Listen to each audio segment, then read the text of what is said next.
Alright everyone, सो आज मैंने देखी है एक और मलयालम फिल्म जिसका नाम है ऑफिसर ऑन ड्यूटी। इस फिल्म को नेटफ्लिक्स पे हाल ही में हिंदी डब्ड वर्जन में रिलीज किया गया है। ये फिल्म ऑलरेडी 20 फरवरी को थिएटर्स में रिलीज करवाई गई थी मेकर्स की तरफ से और लगभग 50 करोड़ तक का बिजनेस ये ऑलरेडी कर चुकी है। हालांकि इसका बजट मात्र 12 करोड़ था, which means it was already a decent hit. But अब जबकि ये हिंदी वर्जन में आ चुके तो मैंने देखी और कैसी लगी मुझे ये फिल्म, आज के वीडियो में फटाफट जान लेते हैं। सबसे पहले कास्टिंग के बारे में अगर मैं बात करूं तो कुंचाको बोबन, उन्हीं के साथ साथ विशाख नायर, जगदीश और प्रियामणि हमें इस फिल्म में मुख्य भूमिका में नजर आते हैं। इनके साथ साथ बहुत सारे और भी आर्टिस्ट जरूर है। बट अगर मैं बात करूं स्पेसिफिकली कुंचाको बोबन इनके बारे में, जिन्होंने हरिशंकर की भूमिका इस फिल्म में प्ले की है and which means of course the hero of the film.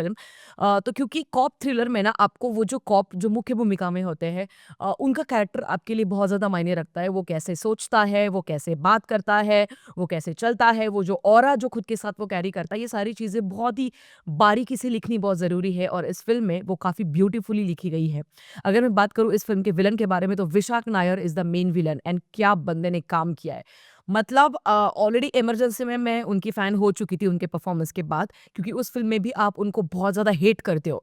किसी भी फ़िल्म के विलन को जब आप जूता मारने का आपका मन करे ना उसके परफॉर्मेंस को देखने के बाद, उसका मतलब होता है कि उस एक्टर ने, उस आर्टिस्ट ने बहुत ही बखूबी अपना काम किया है और उसके हिस्से में जितना भी कैरेक्टर वो आया है उसने बहुत बखूबी उसको निभाया है। विशाख नायर की जो एक गैंग होती है, जो विलन की गैंग है, उसमें और भी बहुत सारे यंगस्टर्स हैं, 4 से 5 यंगस्टर्स। बट वो सभी ने भी एक्चुअली बहुत ही खूबसूरत तरीके से इस फ़िल्म में काम किया है। ये एक मलयालम फ़िल्म की बात मुझे बहुत अच्छी लगती है कि वो ना ज़्यादा इन्वेस्ट नहीं करते हैं हाई प्रोफाइल सेट बनाने में, high profile makeup, costume and stuff like वो सारी चीज़ों में, वो आर्टिफिशियल चीज़ों में। वो एक्चुअली इन्वेस्ट करते हैं अच्छे एक्टर्स में, अच्छे लोकेशंस में, अच्छे राइटर्स में एंड अच्छे सिनेमेटोग्राफर में एंड ऑफ कोर्स अच्छे म्यूजिशियंस में। बिकॉज़ इस पूरे फ़िल्म की जान है इस फ़िल्म का बैकग्राउंड स्कोर। इस फ़िल्म का म्यूज़िक दिया है जेक्स बेजॉय ने एंड बंदे ने जो इतना तगड़ा म्यूज़िक इस फ़िल्म को दिया है। जब जहाँ-जहाँ पर भी एक्शन चल रहा है ना, वहाँ-वहाँ पे स्पेशली विशाख नायर की जब गैंग जब भी स्क्रीन पे आती है और तब-तब जो म्यूज़िक बजता है, मतलब बाप म्यूजिक जिसको हम कहते हैं। राइटर और डायरेक्टर के बारे में मैं बात करूँ तो राइटर है इस फ़िल्म के शाही कबीर और डायरेक्टर है जीतू अशरफ।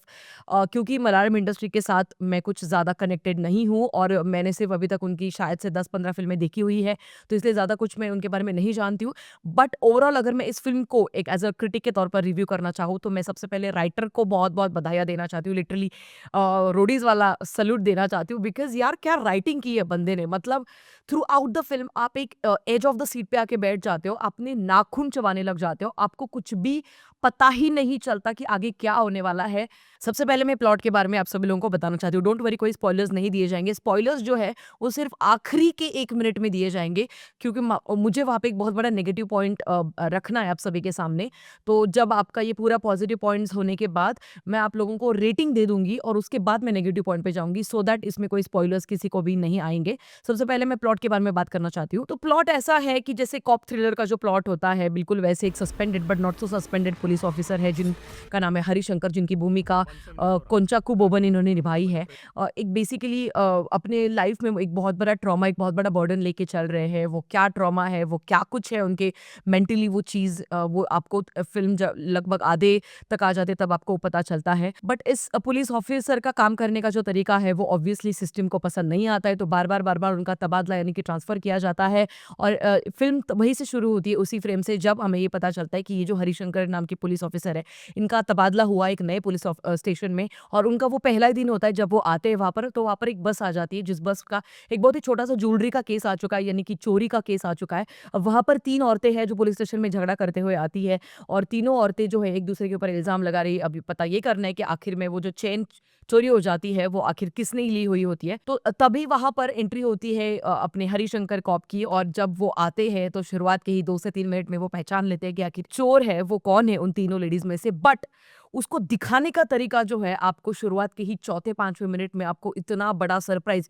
उसी पुलिस स्टेशन के फ्रेम में दिखाया गया है कि उसके बाद आपको डर लगने लगता है इस पुलिस ऑफिसर से कि ये काफ़ी बैडएस पुलिस ऑफिसर है unlike other police officers, and ये अपनी केस को सॉल्व करने के लिए किसी भी हद तक जा सकता है, and he doesn't give a shit at all. ना ही उनके सीनियर्स की, ना ही उनके जूनियर्स की, किसी की भी उनको कोई परवाह नहीं है। He is very very brilliant, he is very very intelligent, and at the same time he is very very vulnerable also. सबसे बड़ी बात अब ये है कि इस छोटे से चोरी के केस को सॉल्व करते करते करते करते काफ़ी बड़े बड़े सब प्लॉट्स हमारे सामने रख दिए जाते हैं, और काफ़ी बड़े बड़े झोल झपाटे केस और फाइनल केस तक वो कैसे पहुंचते हैं और कैसे उनको सॉल्व करते करते जाते हैं। ये सारी चीजें देखने के लिए आपको ऑफिसर ऑन ड्यूटी ये फिल्म देखनी पड़ेगी। अब नाम है ऑफिसर ऑन ड्यूटी, तो ये पूरी फिल्म को एक्चुअली ये शीर्षक बहुत ही बखूबी और सटीक बैठता है, क्योंकि इस फिल्म में ये जो ऑफिसर है इसको सस्पेंड कर दिया गया है, बट उसके बावजूद वो जो एक आग है ना अपने अंदर की, कि सच्चाई को सबके सामने लाना है, और जो भी झूठ है, जो भी ये चोर उचक्के गंजेड़ी नशेड़ी जो लोग हैं, उनका जो सत्य है वो सभी के सामने लाना है। तो ये सारी चीज़ें उनके लिए, उनकी जो एक लगन है, जो पैशन है, वो हॉस्पिटल के सीन में हमें दिखाई देता है। देखो, बात बहुत सिंपल है, एक्शन, थ्रिलर, मिस्ट्री की जो जॉनरा है वो मेरा पर्सनल फेवरेट है, और मैं कोई भी फ़िल्म नहीं छोड़ती हूँ। इस फ़िल्म के सबसे पहले मैं पॉजिटिव एस्पेक्ट्स आप सभी के सामने रखना चाहती हूँ। सबसे पहली चीज़ परफॉर्मेंसेस। इस पूरे फ़िल्म में जो भाई साहब कोंचाकू बोबन इन्होंने परफॉर्मेंस दिया है, और विशाख नायर और वो पूरी विशाख नायर की gang, that was just mind blowing. And आप लोग एक्चुअली बहुत ज़्यादा सरप्राइज हो जाते हो, क्योंकि जितने भी सब प्लॉट्स रचाए जाते हैं स्पेशली सेकंड हाफ के बाद, उसमें आप बहुत ज़्यादा उलझ जाते हो और आपको नहीं समझ में आती है चीज़ें। सेकंड पॉइंट है इसका प्लस पॉइंट, स्क्रीन प्ले काफ़ी ज़्यादा फास्ट पेस्ड है, आप कुछ भी मिस आउट नहीं करना चाहते हो। पूरे फिल्म में जो एक्शन सीक्वेंसेस दिखाए गए हैं वो सभी के सभी बहुत टॉप नॉच है, बहुत ही वेल कोरियोग्राफ्ड है, क्योंकि स्पेशली दो एक्शन सीक्वेंसेस के बारे में मैं बात करना चाहती हूँ। सबसे पहला हॉस्पिटल का सीन, भाई साहब जो मज़ा आता है आपको एक्शन सीक्वेंस देखने के लिए, क्योंकि 360 डिग्री का शिफ्ट लेकर 2 से 3 एक्शन सीक्वेंसेस वहाँ पर दिखाए गए हैं, और उसके बाद जो सबसे क्लाइमैक्स का जो सीन है, वो जब वहाँ पे दिखाया गया है, तो वो पूरा का पूरा जो बहुत ही ब्यूटीफुली कोरियोग्राफ किया गया है, you will just love that. Climax के आखिरी 25 मिनट में एक बस से रिलेटेड एक जो बहुत बड़ा राज खुलता है, वो क्या राज है वो बहुत ही ब्यूटीफुली लिखा गया है। जैसे मैंने पहले कहा, इस फिल्म को काफ़ी ब्रिलियंट दिमाग ने लिखा है, तो उसकी वजह से वो जो ब्रिलियंट राइटिंग है ना, वो आपको हर 10 से 12 मिनट के बाद महसूस होती है, और फिल्म आपको कहीं पर भी अपना हाथ नहीं छोड़ने देती है। पूरे फ़िल्म में आप इतने एंगेज्ड रहोगे ना, इतने एंगेज्ड रहोगे कि अगर आपको किसी का फ़ोन भी आता है, तो भी आप वो रिसीव नहीं करना चाहोगे। अगला प्लस पॉइंट है इस फ़िल्म का, एक छोटी-सी बच्ची है मिन्नू, जिसका लास्ट में क्लाइमैक्स में एक बहुत ही छोटा-सा सेगमेंट है, बट जिस तरीके से उस छोटी बच्ची ने भी एक्टिंग की है ना, वो आजकल के बहुत बड़े-बड़े जितने भी सो कॉल्ड नेपो एक्टर्स होते हैं, उनको भी वो शर्मा देगी, बिकॉज़ बहुत ही ब्यूटीफुली बच्चे ने काम किया है क्लाइमैक्स में। और आखिरी प्लस पॉइंट है इस फ़िल्म का, character establishment of Harishankar. I love that, because जिस तरीके से आप उस कॉप के साथ जुड़ते हो, आप उसके ट्रॉमा को फ़ील करते हो, आप उसके पेन को फ़ील करते हो, आप उसके गुस्से को फ़ील करते हो, और यही तो बात होती है सिनेमा की। जो भी कैरेक्टर्स आपके सामने नाच रहे होते हैं, दिखाई देते हैं, उन सभी के साथ आपकी दोस्ती होना बहुत ज़रूरी है, और इस फ़िल्म में कैरेक्टर एस्टैब्लिशमेंट बखूबी किया गया है।